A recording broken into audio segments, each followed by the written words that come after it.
राजस्थान विधानसभा चुनाव। इस बार राजस्थान में होने जा रहे विधानसभा चुनाव में बीजेपी और कांग्रेस का राष्ट्रीय लोकतांत्रिक पार्टी पूरा समीकरण बिगाड़ती हुई नजर आ रही है।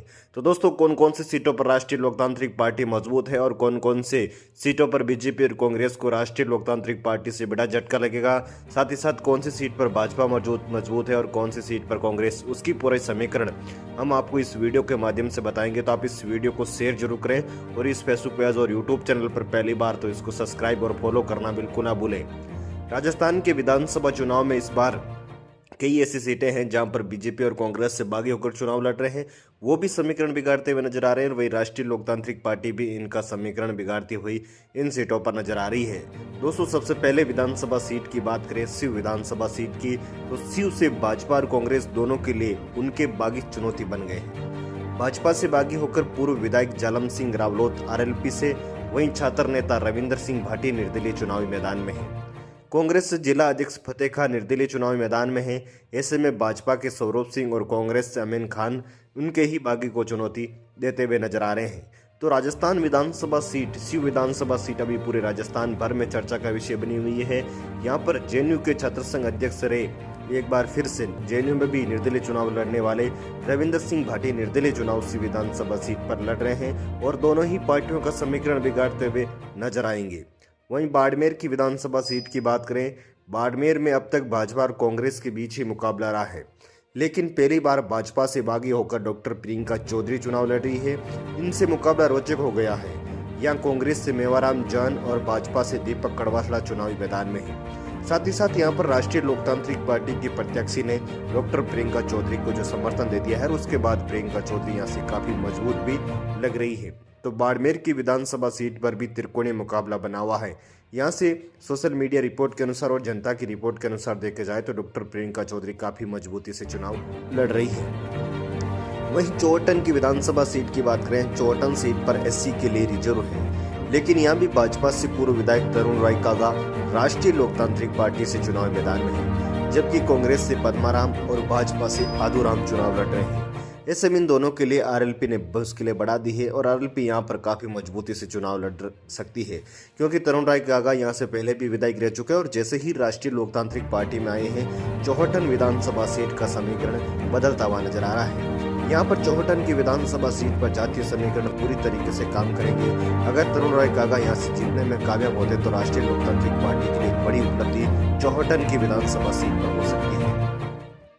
सिवाना विधानसभा सीट की बात करें तो सिवाना से कांग्रेस से बागी सुनील परिहार निर्दलीय ताल ठोक रहे हैं, जबकि कांग्रेस से पूर्व सांसद कर्नल मानवेंद्र सिंह जसोल चुनाव लड़ रहे हैं। वहीं भाजपा से तीसरी बार हमीर सिंह भाईल चुनावी मैदान में है। सिवाना की विधानसभा सीट का इतिहास काफी पुराना रहा है।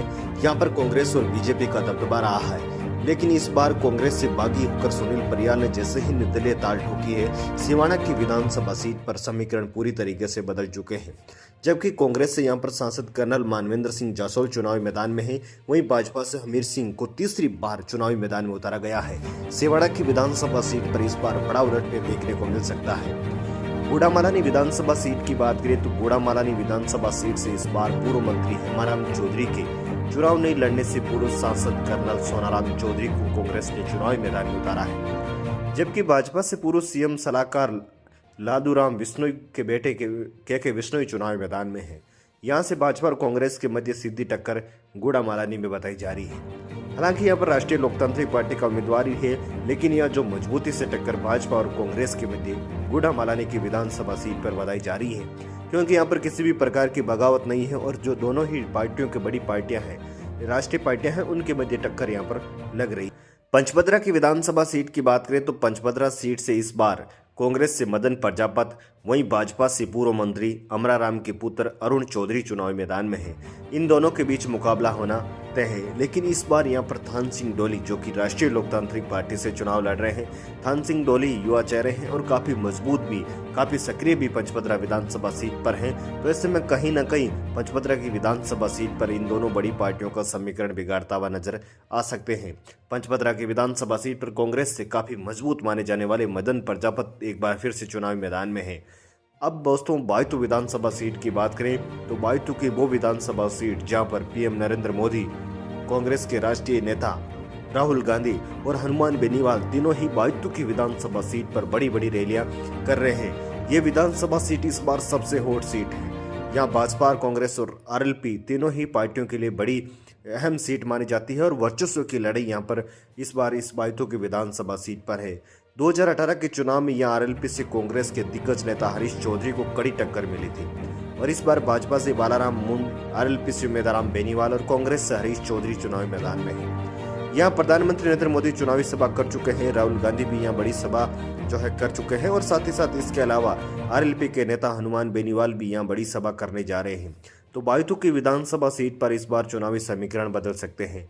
राष्ट्रीय लोकतांत्रिक पार्टी के उम्मीदवार बेनीवाल काफी यहाँ से मजबूत माने जाते हैं और जनता की रिपोर्ट और सर्वे के अनुसार देखा जाए तो फिर से हरीश चौधरी और उनके मध्य कांटे की टक्कर होगी। बायतू की विधानसभा सीट को भाजपा और कांग्रेस दोनों ही हल्के में नहीं ले रही, बड़े अपने राष्ट्रीय नेताओं से यहाँ पर सभाएं करवा रहे हैं। उसका कारण है कि हनुमान बेनीवाल यहाँ से काफी वर्चस्व रखते हैं और हनुमान बेनीवाल के साथ साथ उम्मीदवार बेनीवाल भी यहाँ से काफी वर्चस्व रखते हैं। तो ऐसे में बायतू के विधानसभा सीट पर काफी मजबूत जो है राष्ट्रीय लोकतांत्रिक पार्टी मानी जा रही है। राजस्थान के विधानसभा चुनाव में इस बार दोनों बड़ी पार्टियों के नाक में दम करने वाली राष्ट्रीय लोकतांत्रिक पार्टी इन पूरी विधानसभा सीटों पर मजबूती से चुनाव लड़ रही है और इस बार बाड़मेर की इन विधानसभा सीटों पर राष्ट्रीय लोकतांत्रिक पार्टी को अगर 2 या 3 सीटें मिल जाती है तो फिर कहीं ना कहीं राष्ट्रीय लोकतांत्रिक पार्टी राजस्थान में काफी मजबूत भी हो सकती है। हालांकि यहाँ पर राष्ट्रीय नेताओं ने पूरे बाड़मेर क्षेत्र में बड़ी बड़ी जनसभाएं कर रहे हैं।